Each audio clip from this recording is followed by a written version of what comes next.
Hi, I'm Rob. And I'm Rob. And this is Ask Rob and Rob. Hello everyone and welcome to Ask Rob and Rob, the show where you get your questions in and we answer them. This week we've got two great questions in from Brad and Michael. But before we get to them, let's remind you how you can get on the show. Yeah, property investment is all about the numbers, and here are the numbers you need. It's 013 808 0035. That's 013 808 0035. Or if you prefer, you can go over to propertyhub.net/ask and send us your question there. And by doing so, you'll be following in the fine footsteps of our two questioners this week, starting with Brad. Hi Rob and Rob, it's Brad here. Just like to say thank you for doing the podcast, everything you give for us, all the free content. It's brilliant. I've sort of been listening for a couple of years now, and I've just finished university studying real estate, hoping to become a chartered surveyor. Obviously, this coronavirus hasn't helped the situation at the moment in terms of getting a sort of graduate role.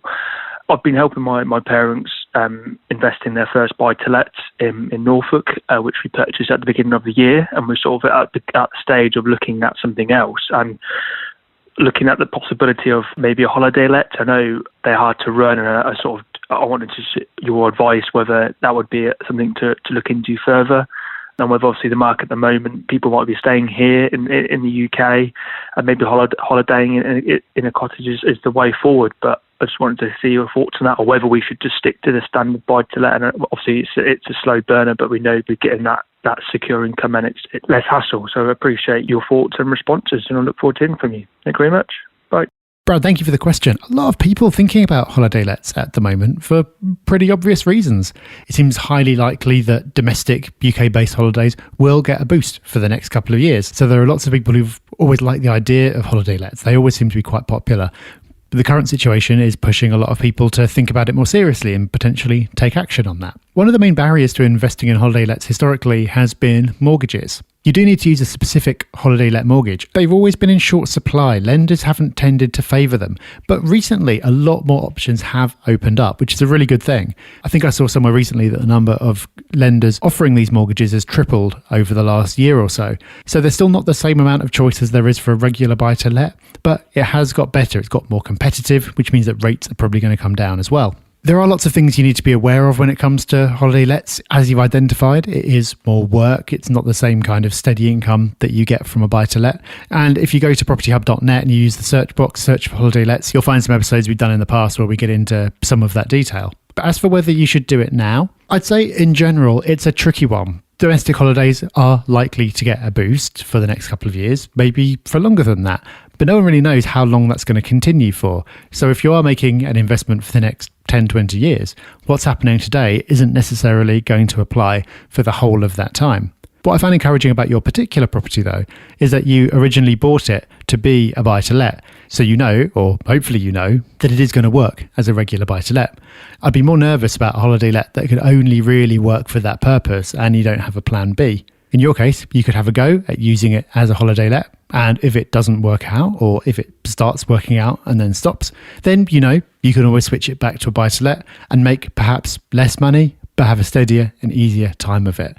Now, obviously, it's not going to be that straightforward to switch it over because there's going to be some work involved. You might have to change mortgage products. So there is still some friction, and it's not a decision to take lightly, but it's always nice in property to have multiple options. So you know that you've got that safe buy-to-let option, but then if you fancy giving it a go as a holiday let, you can do with relatively little downside. So whatever you decide to do, good luck.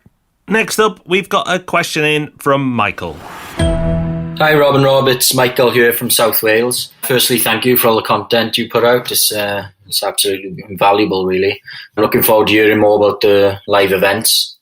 My question is, started to do a lot of viewings now as we look to get our first buy-to-let as a limited company. My question is, we have 6 viewings booked with one agent. How do we go about putting offers in then? Is there, one offer at a time, or can you put multiple offers in, even though you can only purchase one? Just wondering your thoughts on that. Thanks again. Great to hear that you're active and looking for your first investment. Now, there's absolutely nothing wrong with putting in an offer against more than one property, even if it's the same agent. But if you were to one day suddenly, without notice, call up and put offers in against lots of different properties, the agent might be thinking, what's going on? So this just all comes down to communication. Explain to your agent what you're doing and why. Tell them that you intend to view properties and those that fit your criteria after inspection. You'll put offers in against more than one, and the vendor that comes down to a price point that's acceptable to you will be the winner. As long as the agent understands that you are serious and they understand that they're going to get a sale at the end of this process, then they'll work with you. It's just that upfront communication that's key. So reassure them that you are serious. Tell them that it's highly likely that one of these offers will end up in a deal.